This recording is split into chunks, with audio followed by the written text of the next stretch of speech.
Hello guys, welcome back po sa aking YouTube channel. Bali po ang ituturo ko po sa inyo ngayon ay kung paano po ang pag-prepare at ang paraan po ng pag-inom ng Saluid and Fuji apple juice. Bali po ang pag-extract ng prutas at gulay gamit po itong juicer ay natutunan ko po kay kapatid na Eli Soriano noong pong 2005. Inintroduce niya po ito sa amin dahil nakita po ni kapatid na Eli ang magandang benepisyo nito sa kalusugan ng tao.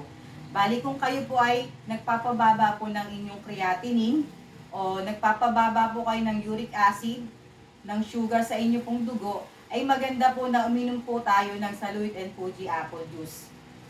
Dahil ang Saluid and Fuji apple juice ay nagtataglay po ng vitamins and minerals na kailangan po ng ating katawan. Bali po ang kailangan po natin ay ito pong isang mansanas. Bali nagkakahalaga po ito ng 35 pesos. At nangangailangan din po tayo nitong dahon ng saluyot. Kailangan po natin ng 50 grams. Bali, ang katumbas po nito sa kiluhan ay yung pong unang-unang guhit na tinatawag po na kalahating guhit. Yun po ang katumbas po ng 50 grams. Bali, ganito po ang pag-prepare po nito. Unahin po natin itong dahon ng saluyot. Kasi ito pong dahon ng saluyot ay malagkit po. Susunod naman po natin yung isang mansanas. Ihiwain muna po natin.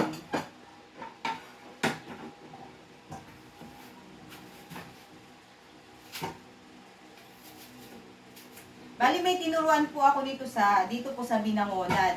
Si Ate Luz. Bali po ang asawa niya po ay meron pong diabetes. Bali ang sugar po ni Kuya Bobet ay 400 po. Kahit po siya ay may iniinom na maintenance. Bali po, pag uminom po, ang ibinababa lang po ng sugar level po niya ay 300. Nung pong natuwan ko po si Ate Luz nito, na painumin niya po yung asawa niya po nito, ay ang naging sugar level po ni Kuya Bobet ay 120 na lang po. Nung po kasing kaya po naputol ang paa ni Kuya Bobet kasi po nga yung sugar niya is 400. Nagkaroon po siya ng maliit na sugat. Hanggang sa lumaki po yun, hindi na po siya nagamot. Kaya po yung nabulok niya pong paa ay pinutol po. Bali po yung naputol niya po na paa, kahit may iniinom po siya na gamot, hindi po siya naghihilom. Pero po nung uminom po si Kuya Bobet nito, after 3 months po, naghilom po yung kanyang sugat sa paa. Yung pong naputol niyang paa, naghilom po.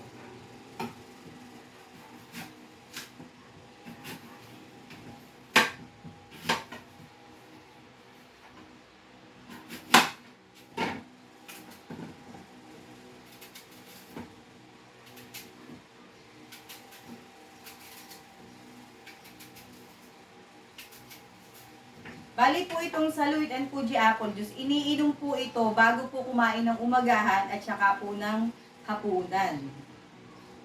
Bali po 2 beses po sa isang araw.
Bali maganda po ito talaga sa may mga taong meron pong diabetes kasi ang nanay at tatay ko po, parehas po silang may diabetes. Bali ang sakit po ng tatay ko ay kidney stone, gallstone, tsaka po liver cirrhosis. May sakit din po ang tatay ko sa puso.